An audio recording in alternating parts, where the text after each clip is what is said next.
Good morning students. आगे हमने जो स्वर व्यंजन देखे उसमें स्वर किसे कहते हैं, व्यंजन किसे कहते हैं। व्यंजन के दो प्रकार होते हैं, प्रयत्न के आधार पर व्यंजन के प्रकार और दूसरा है श्वास की मात्राओं के आधार पर व्यंजन के प्रकार। अब उसके बाद हम यहाँ पे देखेंगे अयोगवाह। अयोगवाह किसे कहते हैं वो देखते हैं। जैसे कि अयोगवाह यानी कि यहाँ पे देखो जो वर्ण ना तो स्वर होते हैं और ना व्यंजन, उन्हें अयोगवाह कहते हैं। इसके साथ साथ ये दो प्रकार के होते हैं। अ के ऊपर एक बिंदी लगी है और उसके बाद अ के पीछे दो बिंदी लगी हुई है निश्चित स्थान पे, उसको क्या कहते हैं, अम और अह।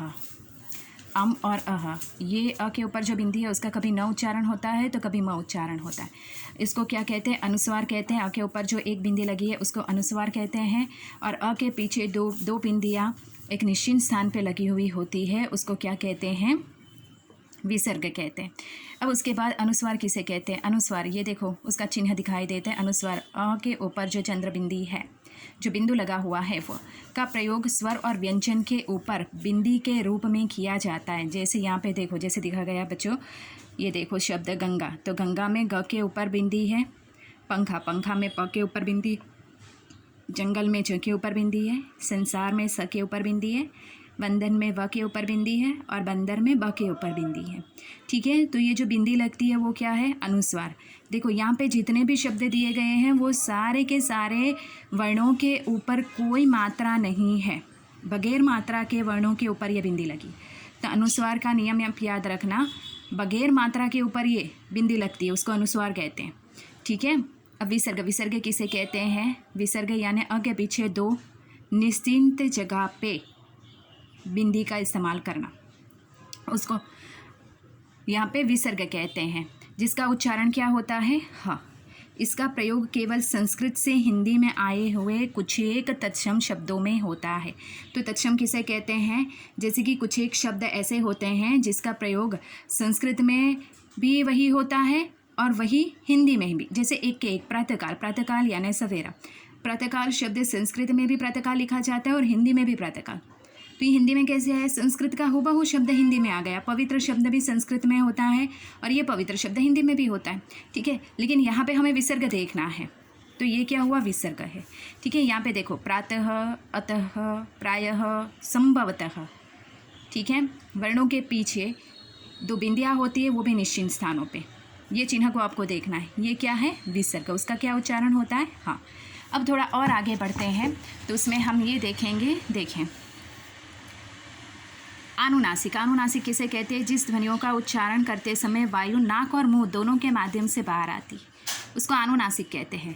मतलब कुछ एक वर्ण ऐसे होते हैं जिसका उच्चारण हम करते हैं तो उच्चारण करते समय वो क्या, नाक और मुंह के माध्यम से कुछ एक वायु यानी हवा बाहर आती है।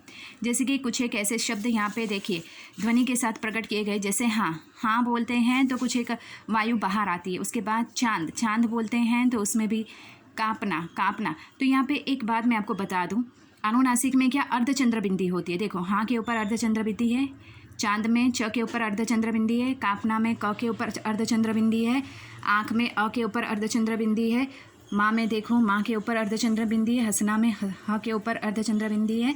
तो ये जो चंद्र बिंदी लगाई है, कुछ एक शब्द ऐसे होते हैं कि जो जिसका उच्चारण करते हैं तो कुछ एक वायु नाक और मुंह के माध्यम से बाहर आती है। उसके बाद बच्चों यहाँ पे अनुस्वार, अनुनासिक। अनुस्वार में हमने पहले मैं अनुस्वार की बात करती हूँ। अनुस्वार में जैसे कि ये शब्द वर्ण के ऊपर ही बिंदी लगती है। ठीक है, यहाँ पे कोई भी मात्रा नहीं है, यहाँ पे देखो मात्रा है। ठीक है, अनुस्वार में ये भी शब्द आएंगे जिन शब्दों पर कोई मात्रा लगी होती है, वह अनुनासिक के लिए केवल बिंदी का प्रयोग होता है। जैसे यहाँ पे अनुनासिक, अनुनासिक में बिंदी कब लगती है, देखो भ, भैंस, भ के ऊपर दो मात्राएं हैं, उसके ऊपर बिंदी है। घरौंदा में र के ऊपर दो मात्रा है, उसके ऊपर बिंदी है। गेंदा में ग के ऊपर एक मात्रा है, दो और फिर बिंदी है। घोंसला में यहाँ पे भी देखो एक मात्रा और बिंदी, गेंद में भी एक मात्रा और बिंदी। ठीक है, जबकि अनुस्वार में यहाँ पे मात्रा के ऊपर बिंदी होती है, लेकिन यहाँ पे वंदन, वंदन ये शब्द है, ये अनुनासिक। अनुनासिक में, अनुस्वार में क्या होता है, अनुस्वार में यहाँ पे सिर्फ वर्ण के ऊपर बिंदी होती है। अनुस्वार में मात्र और मात्र, देखो मैं आपको वापस वहाँ पे ले चलती हूँ। अनुस्वार में केवल देखो वर्णों के ऊपर ही बिंदी होती है, जबकि अनुनासिक में यहाँ पे देखिए मात्रा के ऊपर बिंदी होती है। ठीक है, आपको ये याद रखना है।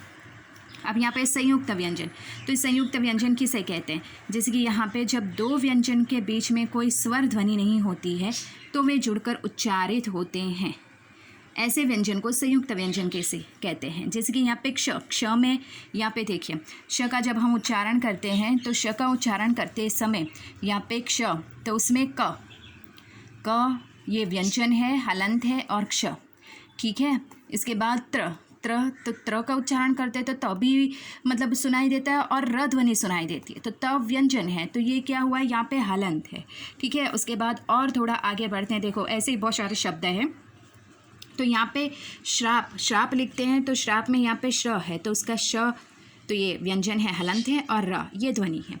अब थोड़ा और इसे आगे बढ़ते हैं तो यहाँ पे हिंदी में ज्ञ का उच्चारण वैसा नहीं होता जैसे संस्कृत में होता है। जो उच्चारण दिखाया गया है हिंदी में उसका उच्चारण आधा ग य पूरे य के साथ जुड़ा हुआ है। देखो यहाँ पे ये भी ज्ञ दिया गया है, ये भी ज्ञ, लेकिन ये कौन सा ज्ञ है पता है? ये संस्कृत में इसका होता है, लेकिन हिंदी में उसका थोड़ा अलग होता है। जैसे कि यहाँ पे देखो विज्ञान शब्द है, तो विज्ञान हम लिखते हैं तो उसमें आधा ग पूरे य के साथ, देखो ग व्यंजन है, य के साथ जुड़ेंगे तो ज्ञ बनेगा। इस प्रकार से विज्ञान शब्द बना। उसके बाद दूसरा उदाहरण देखो ज्ञात में आधा ग य के साथ जुड़ा, देखो ग व्यंजन है, हलंत है, य के साथ जुड़ा, ज्ञ बना ज्ञात। उसी प्रकार से यज्ञ में ज्ञ, ये देखो यहाँ पे पूरा य, उसके बाद आधा ग य के साथ जुड़ा हुआ, देखो यहाँ पे ग व्यंजन य के साथ। ठीक है, उसके बाद यहाँ पे विद्यालय शब्द, विद्यालय हम लिखते हैं तो उसको ऐसे इस तरह से लिखते हैं बच्चों। तो यहाँ पे ये जो ध है, ये ध विद्या द का उच्चारण करते हैं तो हमें द व्यंजन हलंत है, य ध्वनि सुनाई देती है, दोनों को मिलाते हैं तो विद्यालय बनता है। ठीक है, उद्योग भी ऐसा ही शब्द है, उद्योग द सुनाई देता है, य ध्वनि सुनाई देती है, विद्यमान उद्यम।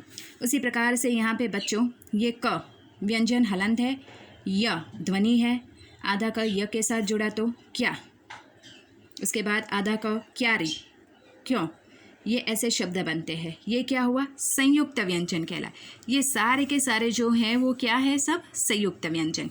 उसके बाद यहाँ पे एक छोटी सी और एक बात है याद रखने वाली, देखो द्वित व्यंजन, ये द्वित व्यंजन के बारे में। द्वित यानी दो समान व्यंजनों के बने संयुक्त व्यंजन को द्वित व्यंजन कहते। समान व्यंजन, वापस एक बार दोहरा रही हूँ, समान व्यंजन। देखो दो समान व्यंजन, तो दो समान व्यंजन के बने हुए शब्द समझ में आए। यहाँ पे स्वर नहीं आता है, सिर्फ व्यंजनों की बात की, ध्यान दीजिएगा बच्चों। उदाहरण के तौर पे मैं आपको सीधा ही बता दूँ, यहाँ पे चक्की, तो उसमें 2 बार क है, तो उसमें एक व्यंजन है, एक ध्वनि है, एक का आधा है जो पूरे क के साथ जुड़ा है। पक्का, उसमें एक का आधा है जो पूरे क के साथ जुड़ा है। यहाँ पे मक्का में भी आधा क पूरे क के साथ जुड़ा हुआ है। उसके बाद नीचे देखो दोनों व्यंजन हैं। देखिए यहाँ पे सारे के सारे जितने भी आपको वर्ण दिखाए गए हैं दोनों के दोनों व्यंजन हैं। उसमें जो पहला है वो हलंत है, समझ में आया। तो उसमें क्या पहला जो है वो हलंत है। यहाँ पे देखो दोनों त एक दूसरे के साथ जुड़ते हैं तो उत्तर, सत्तर, पत्ता। ठीक है, यहाँ पे देखो दोनों जो एक दूसरे के साथ जुड़े तो कच्चा, बच्चा और सच्चा, ये शब्द बनते हैं। उसके बाद 2 म एक दूसरे के साथ जुड़े हो तो जैसे यहाँ पे अम्मा, चम्मच, मम्मी, ये शब्द बनते हैं।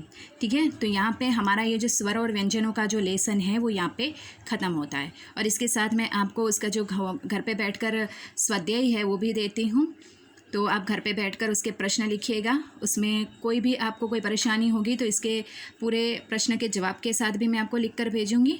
Thank you.